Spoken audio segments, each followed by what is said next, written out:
아니 그러면 이제 우리가 서로 이재명 한동훈 대표 공격하지 않기로 한 원칙은 이제 깨진 거죠.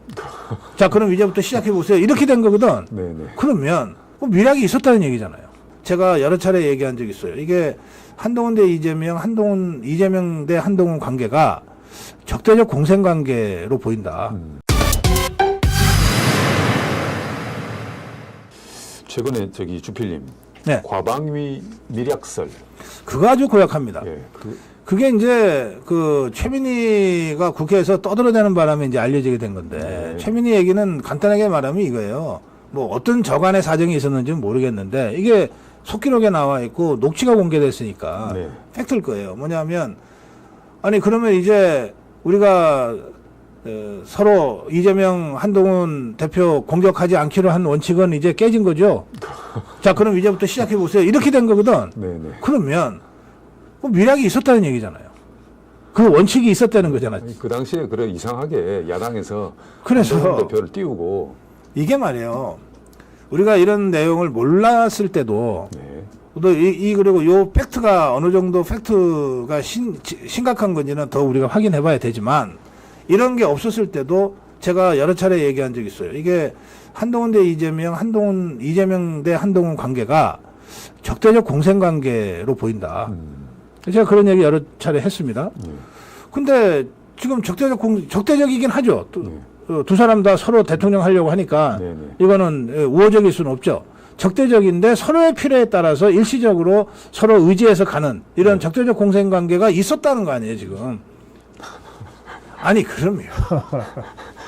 지금 이게 뭐 홍준표 시장도 이 한동훈을 용병이다 용병이라고 그랬죠. 예, 용병이라고 그랬는데 이거 제가 그러니까 볼까요? 용병이라는 건 그 내용은 좀 우리 최 국장이 전해주시고 용병이라는 건 한마디로 얘기하면 정체성 없고 주인 없고 그냥 돈 많이 주는 쪽으로 따라 붙는다는 거 아니에요. 그렇죠. 그러니까 그렇게 보이는 거란 말이에요, 지금.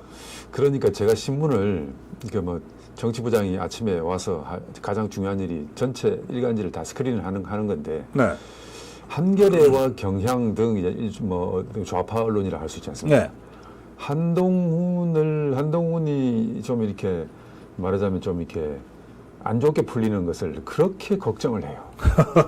이게 참 이게 걱정을 하고 또 그 다 난 이유가 있다고 봅니다. 네. 제가 그동안 지상파에서 완전히 퇴출됐다가 네.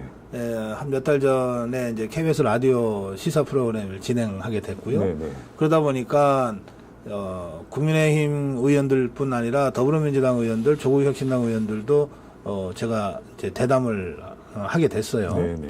근데 대담하다 보면 우리 최 국장도 잘 아시겠지만 그 짧은 2, 3분이라도 서로 안면이 있거나 인연이 있으면은 간단하게 인사도 하고 또 이런저런 얘기도 하게 되잖아요. 그렇죠. 서로 진짜 궁금한 거는 그때 물어보잖아. 그렇죠. 그래서 이제 제가 여러 사람들로부터 들은 얘기입니다. 뭐냐? 제가 이렇게 질문해봤어요. 야, 너네들 중에 너네 쪽에서 보기에는 이쪽에 누가 제일 만만하냐? 더불어민주당 조국혁신당 쪽 사람들한테. 네. 뭐 저랑 뭐 다들 옛날 인연들이 있으니까 제가 편하게 얘기하죠. 근데 한 명 예외 없이 한동훈이 제일 쉽다는 거예요. 쉽다고 그러죠. 그래서 왜 그래? 왜 그렇게 생각해?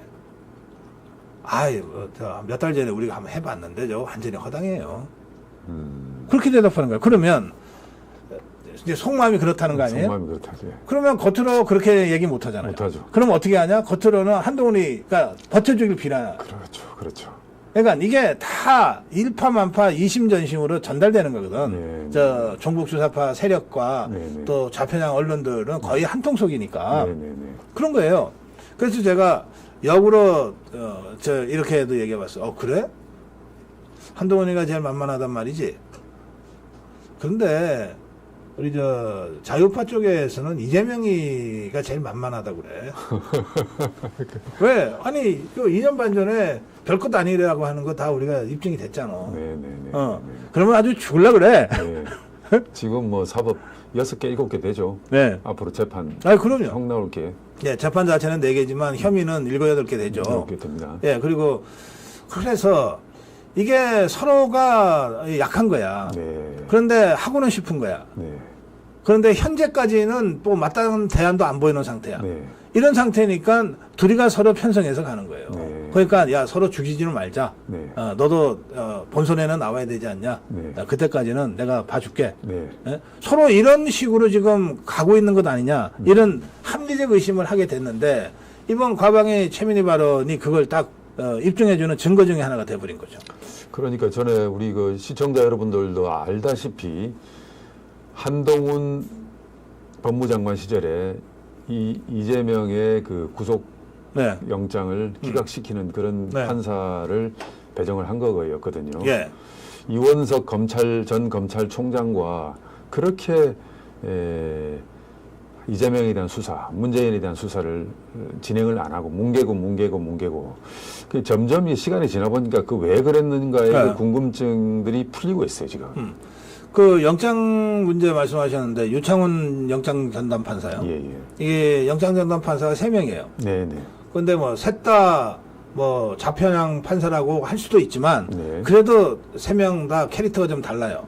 그런데 이건 돌아가면서 하는 거거든요. 예.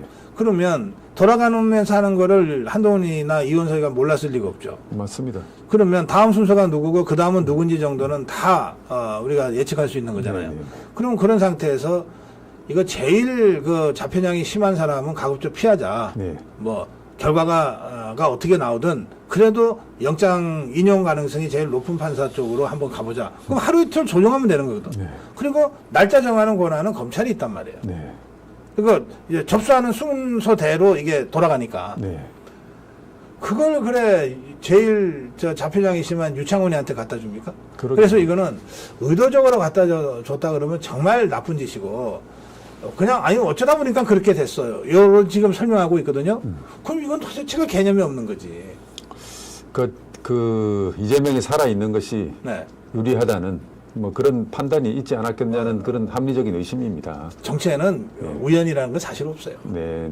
네, 어쩌다는 사실은 없어요. 변명할 때 우연히 그렇게 됐습니다. 어쩌다 보니까 그렇게 됐습니다지 정치에 어쩌다가 어디 있습니까?